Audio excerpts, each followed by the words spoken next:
बिस्मिल्लाहिर्रहमानिर्रहीम। अस्सलामु अलैकुम। पिछले नशिस्त में हमने इल्म और मजहबी तजुर्बे पर लेक्चर के 5वें हिस्से पर बात की थी। आज उसी सफ़र को आगे बढ़ाते हैं और अल्लामा डॉक्टर मोहम्मद इकबाल की शहरा आफाक किताब the reconstruction of religious thought in Islam से छठे हिस्से में गौताज़न होते हैं। अच्छा, तो आज हम किन नुकात पर बात करने वाले हैं? सबसे पहले देखेंगे कुरान के तजुर्बाती मिजाज को, फिर हकीकत तक पहुंचने के दो अलग अलग रास्तों पर बात होगी। उसके बाद कल्ब यानी दिल की बसीरत का तसव्वुर समझेंगे। फिर इस बात का जायजा लेंगे कि तजुर्बा खुद एक हकीकत कैसे है, और आखिर में एक बहुत ही दिलचस्प तनकीदी और पैगंबराना तरीके का मुताला करेंगे। तो आइए शुरू करते हैं पहले नुक्ते से, यानी कुरान का तजुर्बाती मिजाज। ये इकबाल के पूरे इस्तिदलाल की बुनियाद है। वो कहते हैं कि कुरान ने एक बिल्कुल मुनफरिद अंदाज में हमें ठोस हकीकी दुनिया के साथ जुड़ने और उस पर गौर व फिक्र करने की दावत दी। ये सिर्फ हवाई फलसफा नहीं, बल्कि कायनात के हकाइक का सामना करने की तलकीन है। अब ये जो इख्तिबास है ना, ये बहुत गहरी बात है। इकबाल यहाँ एक तनकीद कर रहे हैं। वो कहते हैं कि पुरानी तहजीबें, ख़ास तौर पर एशिया की, इसलिए नाकाम हुई क्योंकि उन्होंने सच्चाई की तलाश में सिर्फ अपनी अंदरूनी दुनिया पर जोर दिया और बाहर की मादी दुनिया को, इस हकीकत को जिसे हम छू सकते हैं, उसे कमतर समझा। तो असल फ़र्क क्या है? यहाँ देखें, एक तरफ कदीम सकाफ़तें हैं जिनका तरीक़ा था बातन से ज़ाहिर की तरफ, नतीजा सिर्फ नज़रिए जिनमें कोई अमली ताकत नहीं थी, और ऐसी तहजीबें नापायदार साबित हुईं। इसके बिल्कुल बरक्स कुरानी नुक्ता नज़र हमें बदलती हुई हकीकी दुनिया से राब्ता कायम करने का कहता है, और उसका फल क्या मिलता है? एक भरपूर जिंदगी और गहरी बसीरत जो एक मजबूत और पायदार तहजीब की बुनियाद बनती है। लेकिन इसका मतलब ये हरगिज़ नहीं कि इकबाल बातनी दुनिया को रद्द कर रहे हैं, बिल्कुल नहीं। बल्कि वो तो ये कह रहे हैं कि हतमी हकीकत को जानने के लिए दो रास्ते हैं जो एक दूसरे को मुकम्मल करते हैं। आइए देखते हैं कि ये दलील आगे कैसे बढ़ती है। इकबाल के मुताबिक इल्म हासिल करने के दो तरीके हैं।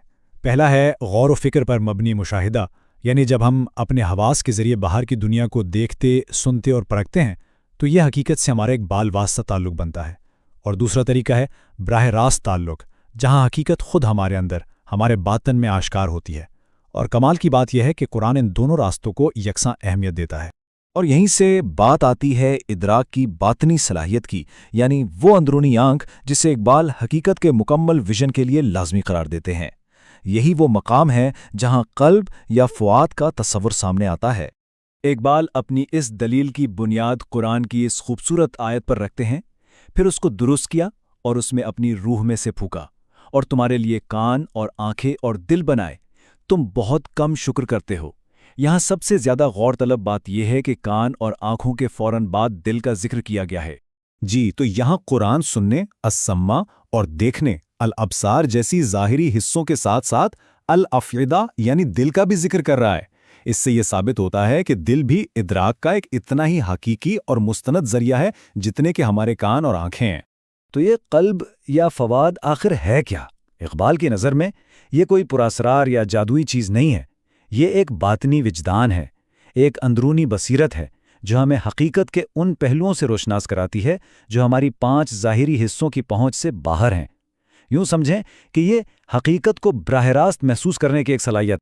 आजकल के दौर में अक्सर सूफियाना या मजहबी तजुर्बात को महज ज़ाती ख़यालात या वहम समझकर नज़रअंदाज कर दिया जाता है, लेकिन इकबाल इसके खिलाफ एक बहुत ही मजबूत दिफा पेश करते हैं और उन्हें इल्म का एक जायज़ ज़रिया साबित करते हैं। तो यहाँ एक बहुत बड़ा सवाल पैदा होता है जिसे इकबाल हल करने की कोशिश करते हैं। क्या ये जो मजहबी तजुर्बात होते हैं ये सिर्फ हमारे जहन की इख्तिरा हैं, एक वहम है, या इनकी कोई ठोस हकीकत भी है? और इकबाल का जवाब सुनिए, कितना वाज़े और दो टोक है। वो कहते हैं कि भाई, मजहबी तजुर्बात के हकाइक भी बाकी इंसानी तजुर्बात के हकाइक की तरह ही हैं। जिस तरह हम अपने हिस्सी तजुर्बात की तशरीह करके इल्म हासिल करते हैं, बिल्कुल उसी तरह हम मजहबी तजुर्बात की तशरीह से भी इल्म हासिल कर सकते हैं। एक को हकीकत मानना और दूसरे को वहम कहकर रद्द कर देना, ये तो इंसाफ नहीं है। अब हम इकबाल की दलील के उरूज पर पहुंचते हैं। वो अपनी बात को साबित करने के लिए तारीख से एक ऐसी मिसाल लाते हैं जो आपको हैरान कर देगी और ये दिखाएगी कि नफ्सियाती मज़ाहिर को भी तनकीदी नज़र से देखा जा सकता है। और ये मिसाल किसी फ़लसफ़ी या साइंसदान की नहीं, बल्कि खुद बानी इस्लाम हज़रत मोहम्मद सल्लल्लाहु अलैहि वसल्लम की अपनी ज़िंदगी से है। ये वाक़या बताता है कि इस्लाम की असल रूह शुरू से ही कितनी तहकीकी और तनकीदी रही है। इकबाल इब्न सय्याद के मशहूर वाक़े का जिक्र करते हैं। यह एक नौजवान था جس پر عجیب وجدانی کیفیات طاری ہوتی تھیں۔ اب دیکھیے کہ نبی اکرم صلی اللہ علیہ وسلم نے کیا کیا۔ آپ نے اس کے دعوے کو آنکھیں بند کر کے قبول یا رد نہیں کیا، بلکہ ایک محقق کی طرح اس کا مشاہدہ کیا۔ آپ نے اس سے سوالات کیے، اسے آزمایا، یہاں تک کہ چھپ کر اس کی بڑبڑاہٹ کو سنا تاکہ حقیقت کھل کر سامنے آ سکے۔ اور جب ابن سیاد کی والدہ نے اسے خبردار کر کے اس کی کیفیت توڑ دی تو آپ صلی اللہ علیہ وسلم نے فرمایا کہ اگر اس سے اپنے حال پر چھوڑ دیا جاتا تو معاملہ صاف ہو جاتا۔ اس ایک جملے میں سچائی جاننے اور تجرباتی وضاحت کی گہری خواہش چھپی ہوئی ہے۔ یہ اندھی قبولیت یا رد کا رویہ نہیں ہے۔ اور یہی وہ نقطہ ہے جسے اقبال نے پکڑا ہے۔ وہ اس واقعے کو اسلام کی تاریخ کا پہلا نفسیاتی مشاہدہ قرار دیتے ہیں۔ یہ اس بات کا ثبوت ہے کہ پیغمبر اسلام نے ایک نفسیاتی تجربے کا سامنا عقیدت سے نہیں بلکہ ایک تنقیدی اور تحقیقی انداز سے کیا، جو کہ جدید سائنسی رویے کی بنیاد ہے۔ تو اس گہری بصیرت کے ساتھ آج کی ہماری یہ گفتگو اپنے اختتام کو پہنچتی ہے۔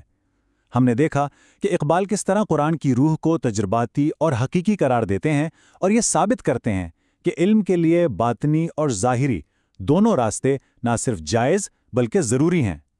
حقیقت کی مکمل تصویر تبھی بنتی ہے جب تجربے کی آنکھ اور دل کی بصیرت ایک ساتھ کام کریں۔ اللہ حافظ۔ لیکچر کے اگلے حصے کے ساتھ پھر ملاقات ہوگی۔